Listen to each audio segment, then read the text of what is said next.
Yes, guys, welcome back to another video. Welcome to the George Benson football channel. I was umming, I was ahhing, I was like, do we upload a video today? Do we talk again to the GBFC fam? And let's be real, yeah?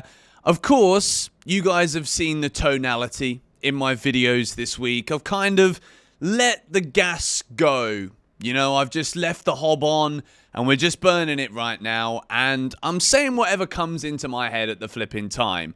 And I know that negativity isn't always what people want to hear, but reality absolutely is something that I don't want to shy away from here on GBFC. And as much as I've expressed my dislike, disgruntlement for the way that we're operating right now, and quite frankly, the way that we've operated as a football club now for a while, and how it kind of leaves us in the places that we're in. And yesterday I spoke about how the new ownership need to learn a lot from Roman Abramovich's time at Chelsea. Today, I want to talk a little bit about the news. And unfortunately, the news is just as confusing to me as it probably will be to you, but we're going to try and address it today anyway. So, throughout this January transfer window, there's been a story about Mathys Tel, a young French attacker who plays at Bayern Munich. Our former manager, Thomas Tuchel, thinks that he's a game changer. He said he's one of those kind of players that you don't know what he's going to bring, but he'll change the game and he'll do something magic. That's enough for me. I love it. When Tommy Tuchel speaks, Benson bloody listens. But this is the latest on Mathys Tel from Fabrizio Romano. Mathys Tel has just decided to leave Bayern in January. Bayern and player side will assess all the options on the market. Chelsea asked for Tel at the beginning of January, but there are more clubs also keen. The race is open and on. So we've been led to believe over the course of the past sort of 48, 72 hours that the reason why Chelsea aren't pursuing Mathys Tel, it makes a lot of sense based on all of the briefings that we've heard throughout January, doesn't it? Bayern Munich want Christopher Nkunku. Nkunku wants Bayern Munich. Chelsea want Tel. You put all of those pieces of the jigsaw together and it would seem like Bayern Munich would be happy to let Tel go, a player that they're not using, bring a player in that they would use, Christopher Nkunku, proven in the Bundesliga. Chelsea get rid of a player they don't want to use and bring in a player that we would want to use or that we'd find a space for, that also is so young at 19 that he fits the model and the mould of what we're trying to do, which is stockpile young players and make sure that maybe they're good, maybe they're not, maybe we sell them, maybe we don't. Who knows? Who knows what we're flipping doing here? But I think the reason nothing has happened, we've been talking about these same stories now for weeks. Remember at the start of January, Mark Guehi was all the talk, and then Chelsea did actually recall Chalobah, which was the right thing to do. But then it would be the right thing to do if we weren't going to spend the money on Mark Guehi, because we were going to spend the money on other positions that we were in need for, such as the everyday need for a goalkeeper, the everyday desire and need to sign a new striker.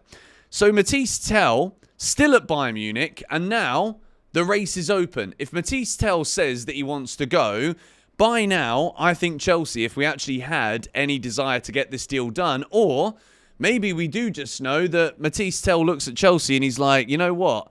I don't fancy this. I don't fancy being another player that is going to be maybe not used every week. Maresca picks Nicholas Jackson every single game. Mark Guehi doesn't get Premier League starts. Nkunku doesn't get Premier League starts. If you're Mathys Tel, you're looking at that and you're like, I'm 19 years old. I've been at Bayern Munich. This is a massive club and I'm not even getting minutes off the bench anymore. So yeah, I want to go. But am I going to be going somewhere that is going somewhere? And the big question about Chelsea is, are we actually going anywhere? You guys are going to be delighted with this, by the way, because tomorrow there's going to be 2 videos uploaded to this website with none other than me and Joey Knight. One on this channel, one on Joey's channel. So stay tuned for that. We're going to go into the conversation and we're going to debate whether or not Chelsea are actually going in the right direction, because on the pitch, the results this season suggest that we were. Now the results suggest that we're not.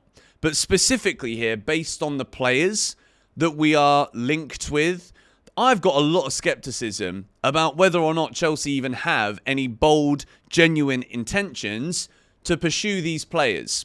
And I think there's a lot to be said for seeing all of the media, the PR that's gone out about Chelsea's interest in certain players in this January transfer window. But now we're sat here on January the 29th, okay? And Chelsea haven't bought anybody in this month apart from flipping Dastan Satpayev, who's a 16-year-old from Kazakhstan that goes into the academy.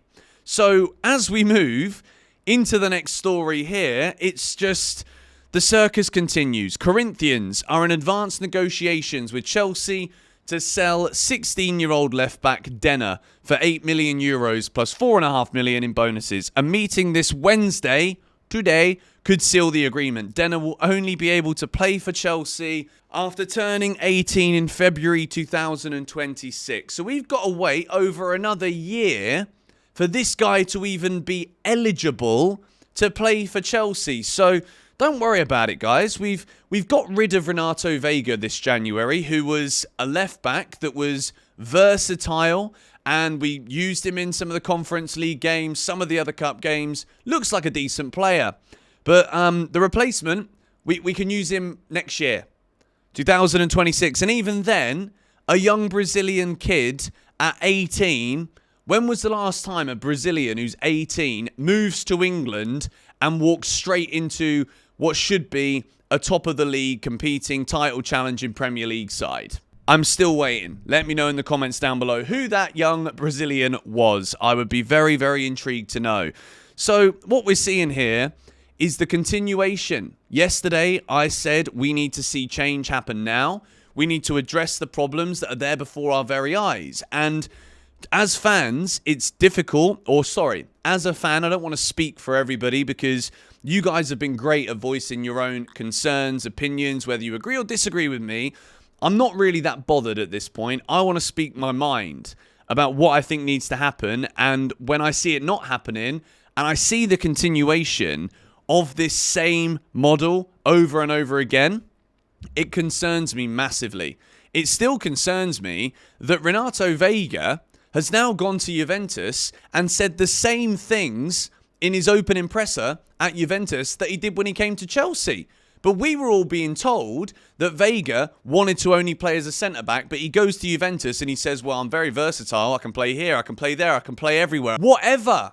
Do you know what I mean? This is a problem.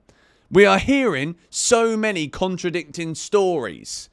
And the problem is only going to continue when we don't address what happens in the squad now. We were talking earlier this season about having squad depth, and because the quality of competition wasn't really there, we weren't that fussed about the results because we were getting the results. Now we're not getting the results, and the fixture list is getting harder and harder and harder. We're still not addressing the holes in the squad. And I will repeat this in every video until we do. The next story, which again, this is baffling. This is absolutely baffling that for the entire month of January, Chelsea cannot get rid of Cesare Casadei. Maybe it's a bit of penny pinching in Italy. Italian clubs obviously don't have the same money availability that English clubs do. But we're not talking about like a 70 million sale here. We're talking about 12 million euros for Cesare Casadei. But this is the latest. Torino. It's either Inter Milan, Torino, Roma. Who's he going to? It's Russian roulette at this point. Torino is still waiting on Chelsea to give their green light for the Cesare Casadei sale. And now Lazio is pushing again on the player side. Both clubs are convinced they are leading the race. This comes from Di Marzio. Again, not always the most reputable. But we have been talking about selling Cesare Casadei for weeks. We have heard so many rumours, so many stories, so many articles about, oh, well, we've agreed a fee with Lazio. We've agreed a fee with Torino. What are we actually doing here? Is it a case of, well, the club just know that we're not going to sign another midfielder, so we're going to make it look like we're trying to get rid of Casadei because any Chelsea fan who's watched us this season knows Cesare Casadei ain't ready to cut it in the competitions that we're in. We got Brighton in the FA Cup. We have got a massive uphill task to finish in the top 4 in the Champions League. We're going into the knockouts of the Conference League. And even then, the guy was getting sent off in the last minute of the game. Casadei's not it, all right? That's just a fact. Casadei was a player that was brought in with a lot of potential. And right now, even though he's not been playing very much, there's still interest, supposedly, from lots of clubs in Italy. But because the Italian clubs are penny pinching, Chelsea are trying to squeeze an extra million here, squeeze an extra million there. We've got a player that is being linked with all and sundry, who's not going to get minutes at Chelsea. And if this doesn't just prove that there's going to be a lot of players based on this model that we have gone with when it comes to purchasing players to try and sell them, we're not going to be getting big fees back for these guys because they don't play football. They obviously can't play at the level that Chelsea need them to play or supposedly need them to play at. So what do we expect? When you spend however much it was, 15 million or whatever on Casadei, and when you see what Casadei's done since that date, what do you think we're going to sell him for now? What do you think he's worth? And we're talking about Italian clubs here that are always trying to squeeze every last penny of saving out of any potential deal, whether they're negotiating with each other or negotiating with financial powerhouses across Europe, such as Chelsea football clubs. So, that's the latest news. We're still struggling to offload players. I'm not going to talk today about Disasi, Felix. I'm sure things are probably moving there. In Kunku, Man United have gone out and bought Dorgu, who is a left-back who will absolutely fit perfectly in Amorim's system. Even though Man United right now are in the ground, at least you can see that the transfer business that they're doing now, they're addressing problems. They needed a left-back. They've been playing players out of position, so they bought a left-back. At least they're actually doing something and addressing the problems that they've got. At this point, Maresca's going to have an even smaller squad, no better personnel to choose from, and mediocrity is going to set in for a while unless he can work absolute wonders to get this squad firing again.